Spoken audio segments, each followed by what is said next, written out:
Hi there, this is your man Afro Perspectives, and I'm one of the mysteries of the Second Congo War is the question of who actually assassinated Laurent Desire Kabila.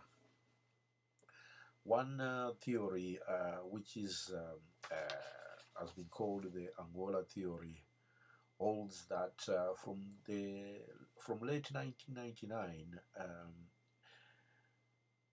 Laurent Desire Kabila had run out of money to finance the war, and Kabila, out of desperation, had approached Savimbi, who was in control of the diamond mines in northern Angola.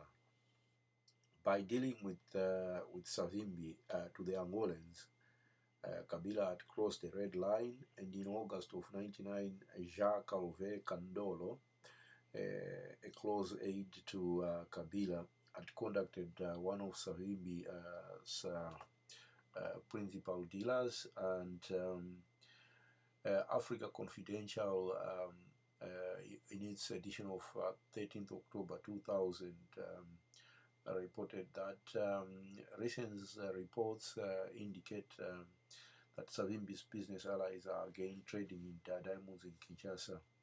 The second strand of the Angola theory was that, unlike in August 98 when Angola and Zimbabwe were on Kabila's side, this time Kabila's duplicity and his game of promising different things to different people had alienated even his staunch supporters. The Zimbabweans were finding the war costly, and their economy was on the point of implosion, while the Angolans were bearing the burden of financing Kabila's war. And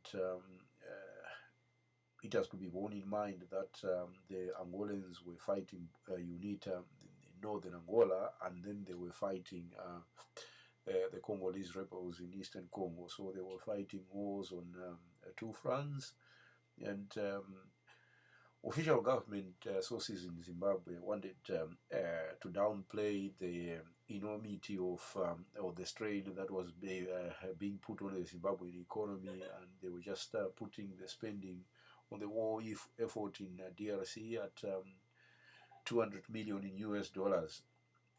But the real figure was close to 6 billion US dollars over the 18 months Zimbabwe had been in, the Zimbabwean army had been in Congo.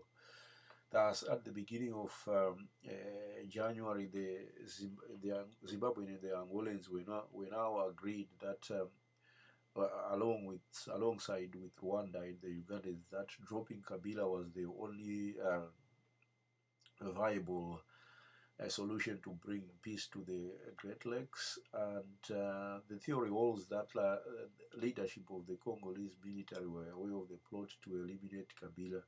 And on the 15th of January, Yav Nawesh, General Yav Nawesh, had ordered the disarmament of a number of units who were made of, were composed of Kabila's Balubakat tribe and were loyal to Kabila, at Camp Kokolo and Camp Shashi, the main military camps in Kinshasa.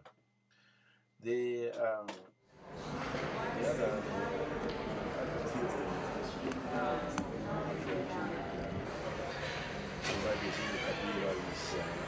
comes from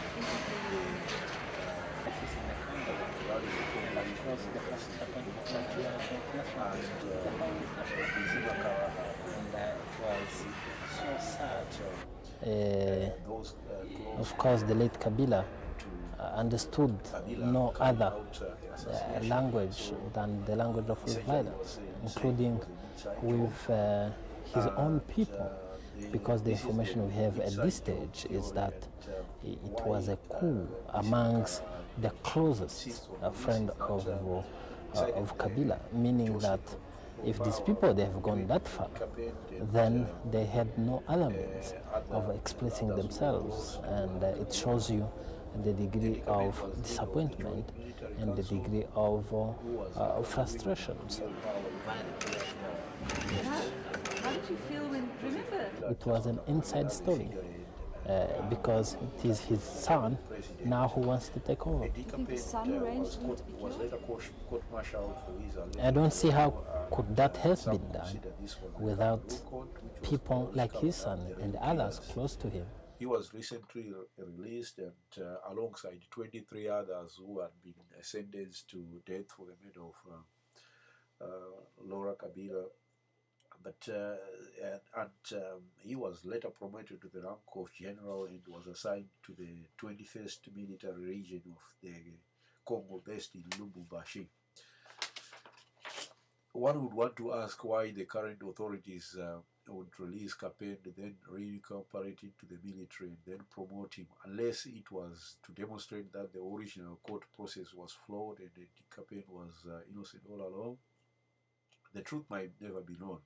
Some say Joseph Kabila suspected members of the Lebanese community to have played a role in Kabila's assassination, and these were the diamond dealers, and there were 10 of them, and they were all from one family, and they were executed on the orders of General Yav Nawesh, and some say it was Joseph Kabila who gave the order. The incident was referred by Mwenze Congolo as unfortunate, and well, one can say they were caught in the crossfire. Some allege the authorities who examined Rashid Kasereka and found note with the names of the 10 diamond traders, and then the other strand of the inside job claim is that Kabila was actually killed in the presence of his sacked generals. He had dismissed a few generals before the 16th of January when he was assassinated. And then the other strand to explain the assassination of Mzee Kabila is what is referred as the Rwandan connection. The Rwandan connection here, a day after Mzee Kabila's assassination, Kabarebe was said to have bragged, "Good news from Kinshasa, our boys did it." There is some credence to this story because on the 27th of July 1998, Kabila had ordered the Rwandans to leave Congo and return to Rwanda. As a parting shot, Kabarebe went to Kabila's office at the Palais du Peuple. On being searched, he was found with a small caliber pistol hidden in his beret, and most analysts speculated that James Kabarebe had intended to eliminate Kabila. There is some justification for such a view. The Rwandans in 1997 believed with justification that they had put Kabila in power, and expelling them from Kinshasa had not gone down well with both Kagame and Kabarebe. And the problem with this story is that if it had been Rwanda, they certainly didn't take advantage of the situation. No major military activity was reported within the days and weeks after the assassination. Also, if it had been Rwanda, they seriously misjudged the consequences. Laurent Kabila's successor, Joseph Kabila, proved to be much more adept diplomatically than his father, and turned the tide against Rwanda amongst the Western donors. Thank you so much for following this presentation, and if you are interested in material of this kind, please subscribe and follow my channel for more videos. Thank you. Bye.